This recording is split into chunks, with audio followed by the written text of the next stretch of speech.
शादू के मामों का घर बिल्कुल सामने था। तभी उनका बेटा अमीर अहमद अक्सर उनके घर आ जाता रहा। शादू की मां उससे प्यार करती थी, लेकिन बाप कासिम उसके घराने से सख्त नाला था।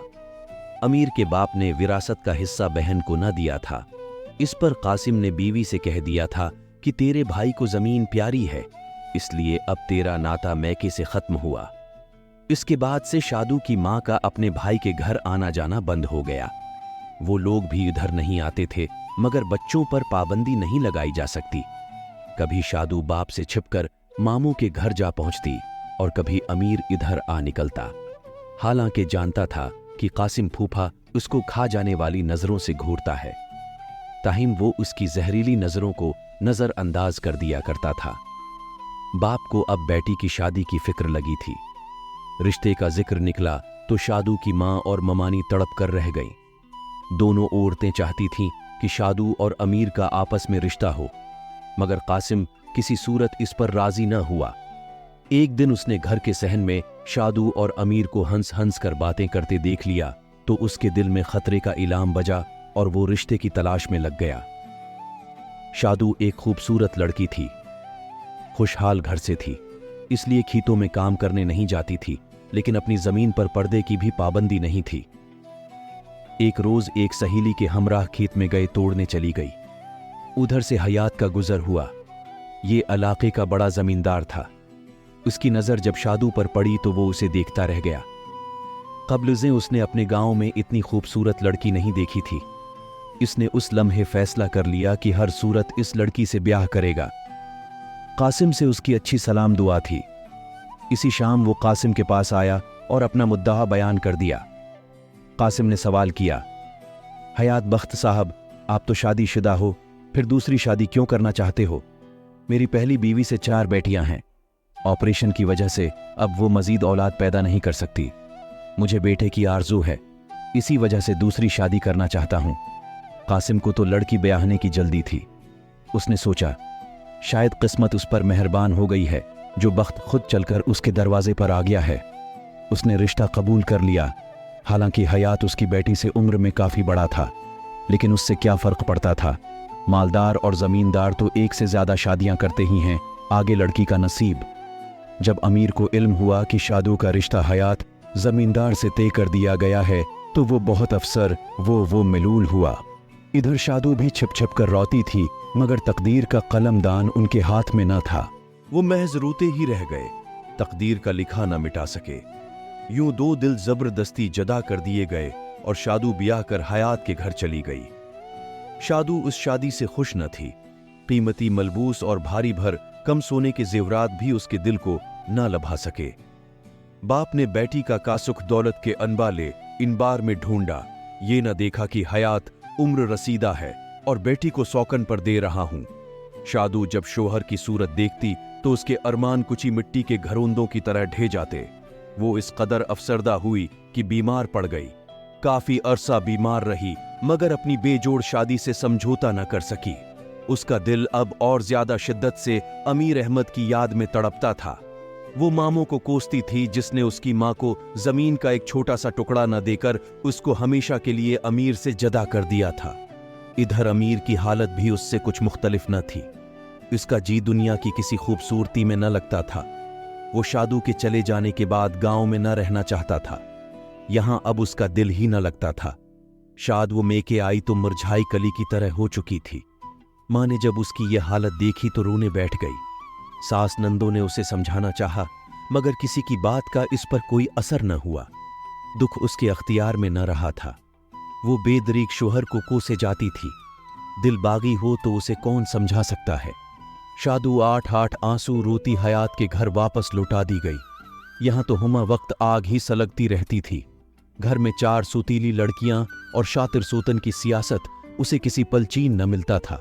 उस पर शौहर बदसूरत और तोंद बाहर को निकली हुई थी। ये 50 साल का और शादू 17 बरस की। वो अब अपने बाप को बद्दुआएं देती थी, जिसने लालच में आकर बेजोड़ रिश्ता करके चांद को गहन लगा दिया था। एक दिन वो अपने मेके में आई हुई थी।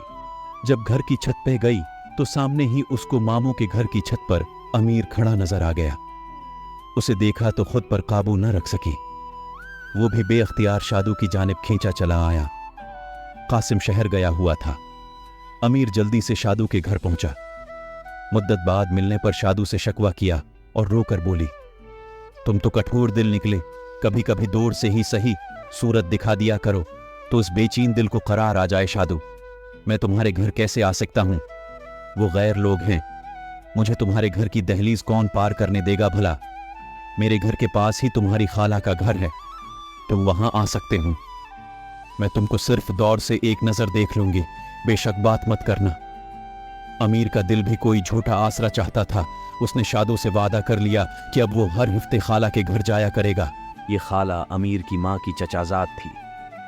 अमीर उनके घर कम ही जाता था, लेकिन अब वो जल्द जल्द जाने लगा, कभी किसी बहाने और भी किसी सबब से।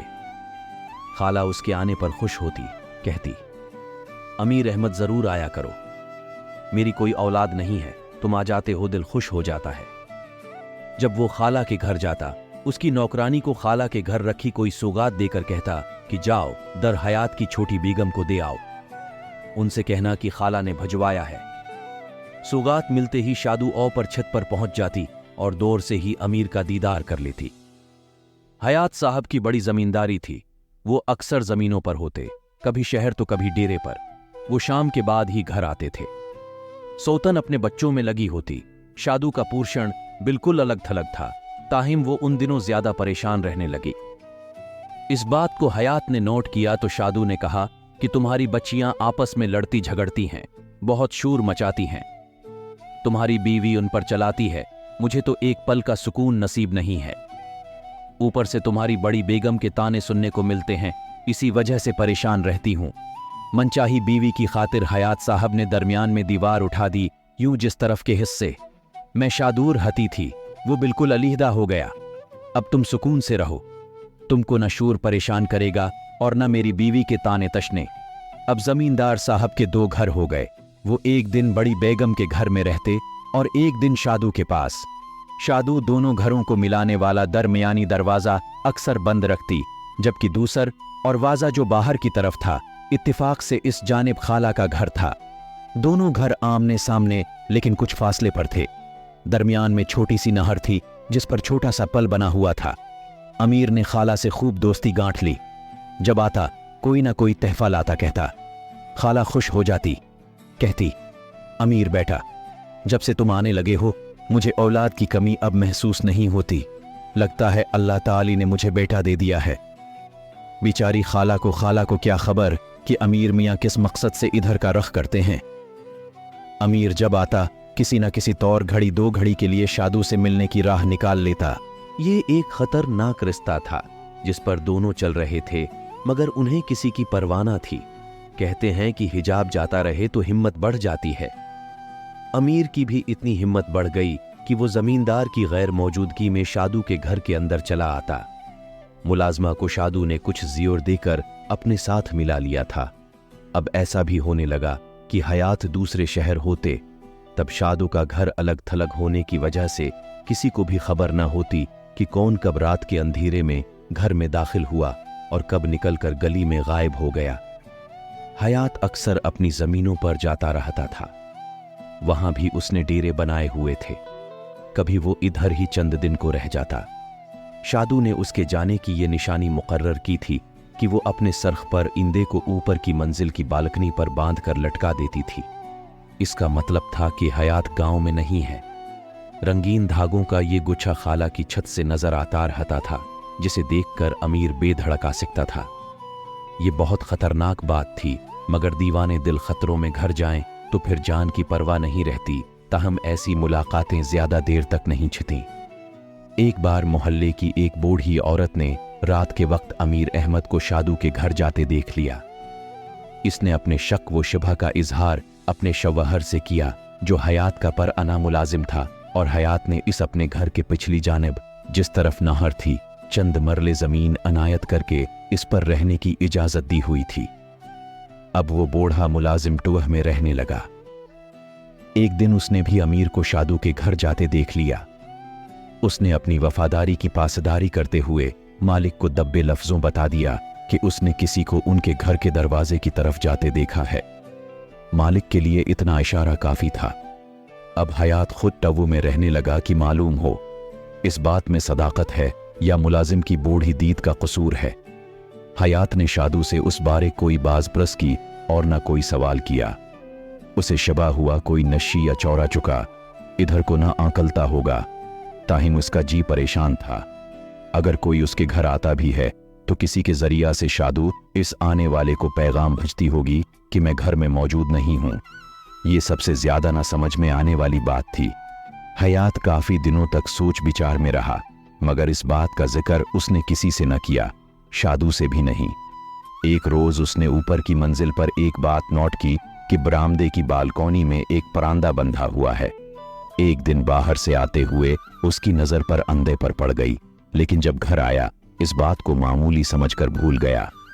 बालों में तो सभी देहाती औरतें पर अंधे बांध लिया करती थीं, लेकिन शादू कभी परांदा नहीं बांधती थी। वो हमेशा पूनी कल्प या फिर रबन से बालों को समेटकर बांध लेती थी। एक रोज वो किसी सोच में गलता कमरे में दाखिल हुआ तो उसने देखा कि शादू पर अंधे को संभाल कर अलमारी में रख रही है। यहां से हयात के दिल में शक ने और ज्यादा जगह बना ली कि दाल में कुछ काला देखा है तो कहां है, वरना इस गरीब की ऐसी जर्रात। एक रोज हयात ने शादू से कहा, दिलशाद बेगम, मैं एक हिफ्ता के लिए लाहौर जा रहा हूं। कुछ कैसों में तवातिर से पेशियां लगी हुई हैं, इस वजह से जल्द ना आसकूंगा। तुम घबराना नहीं, चाहो तो जन्नत बीबी को अपने पास सलाह लेना। शादू ने सिर्फ एक लफ्ज जवाब में कहा, जी अच्छा। जमींदार चला गया। शादू ने बूढ़ी मुलाजमा को नहीं बुलाया और उसी शाम बलाई मंजिल की बालकोनी में रंगीन धागों का बना हुआ गुच्छा बांध दिया। रात से कुछ पहले हयात घर आकर बड़ी बेगम के कमरे में लेट गया। आते हुए उसने देख लिया था कि शादू की बालकोनी में रंगीन धागों का गुच्छा लटक रहा है। एकदम उसके जिहन ने अलार्म बजा दिया कि कहीं ये सरख पर इंदा तो किसी सिग्नल का काम नहीं देता। बड़ी बीवी से उसने कहा कि रास्ते में मेरी तबीयत नासाज हो गई, मैं वापस चला आया, लेकिन ये बात शादू को पता न चले, वरना वो परेशान हो जाएगी। सुबह सवेरे जाकर डॉक्टर को दिखाऊंगा, यूं भी मुझे शहर जाना ही है। अगले दिन वो नमाज फजर के वक्त शहर चला गया, लेकिन शाम को वापस लौट आया। उसने देखा कि उसके आते ही शादू ने बालकोनी से परांदा उतारकर अलमारी में रख दिया और काम काज में मशगूल हो गई। हयात ने अलमारी से पर इंदा निकाला और ऊपर जाकर फिर से बालकोनी में बांध दिया। रात हुई तो जमींदार ने कहा कि मैं बड़ी बेगम की तरफ सोने जा रहा हूं और वहां से ही 4 बजे सुबह लाहौर चला जाऊंगा। तुम सब दरवाजों की कंडियां बंद कर लेना, कहीं कोई भूले से खुली न रह जाए। जी अच्छा, शादू ने हसब मामूल धीमे लहजे में जवाब दिया। रात हो गई। शादू ने सहन की तरफ कुंडी लगाई, मगर गली के दरवाजे की कंडी खोल रखी। रात जरा भीगी तो शादू को नींद आ गई। तब हयात अपने बस्तर से उठकर घर के दूसरे कमरे में जा लेटा कि शायद आज इत्तेफाक से शिकार हाथ आ जाए। वो तो अंदाजे से छत पर घात लगाए बैठा हुआ था, मगर किस्मत ने उसका साथ दिया। शाम को ही अमीर खाला के यहां आ गया और कहने लगा, खाला आपसे वादा किया था कि शहर डॉक्टर के पास ले चलूंगा, तभी शाम को आ गया हूं। खालो बड़े बेटे की तरफ होते हैं, आपको कौन अस्पताल ले जाएगा? अरे बेटा, अब तो मीर अबखार उतर गया है, कल तक तुम्हारे खालो भी शायद आ जाएं। अब अस्पताल जाने की जरूरत नहीं है। ठीक है खाला, जैसी आपकी मर्जी, मैं चलता हूं। रात पड़ जाएगी तुमको घर जाते जाते, तुम यहीं सो जाओ, सुबह चले जाना। ठीक है खाला जी। अमीर ने किसी फरमानबरदार बेटे की तरह कहा और दूसरे कमरे में सोने चला गया। अमीर ने खाला के घर की तरफ आते वक्त बालकोनी में सरख पर इंदा लड़का हुआ दयुख लिया था। वो समझा कि हयात आज गांव से बाहर है। यूं वो आधी रात को दब्बे कदमों शादू के घर चला गया। दरवाजे की कंडी नहीं लगी थी, सिर्फ पुट भरे हुए थे जिनके आगे ईंटें रखी हुई तो थीं। अमीर आहस्तगी से भरे हुए पट खोलकर अंदर जा पहुंचा। इस वक्त जमींदार छत पर से ये सब कुछ देख रहा था। उसके हाथ में पस्तूल था। दरवाजा अभी तक खुला हुआ था कि उसे फौरी तौर पर भागना पड़े तो भाग सके। भागने की हयात खान ने नौबत न दी। उसने दीवार उठाकर एक घर के 2 घर बना दिए थे, लेकिन छत तो एक ही थी। हयात दब्बे पांव जीने से उतरा और सीधा शादू के कमरे में पहुंचा, जहां वो और अमीर बैठे हुए थे।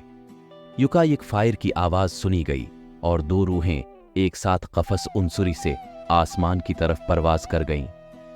सूफे और कमरे के फर्श पर खून बिखरा हुआ था। हयात खां खुद थाने चला गया। उसको चंद साल की सजा जरूर हुई, लेकिन इस वारदात को मुद्दतों तक गांव वाले नहीं भुलाए आए। आपकी पसंद पर शुक्रिया। क्या आपने हमारी कहानी से लुत्फ अंदोज हुआ? अगर हां, तो बुराह करम सब्सक्राइब करना न भूलें और घंटी को दबाएं ताकि आपको नई कहानियों की इत्तला मिलती रहे। अपनी पसंदीदा कहानियों पर लाइक करना भी यकीनी बनाएं और कमेंट्स में अपने ख्यालात का इश्तिराक करें। हमें ये जानने में दिलचस्पी है कि आप किस कस्म की कहानियां देखना चाहते हैं, ताकि हम आपके लिए और भी बेहतरीन मवाद लाते रहें। दोस्तों के साथ शेयर करके उन्हें भी उर्दू कहानियों के इस हुसैन सफ़र में शामिल करें। हमारे चैनल पर मजीद बहुत सी दिलचस्प कहानियां मौजूद हैं। आज ही उन्हें दरियाफत करें और हमें अपनी पसंदीदा कहानी के बारे में बताएं। शुक्रिया।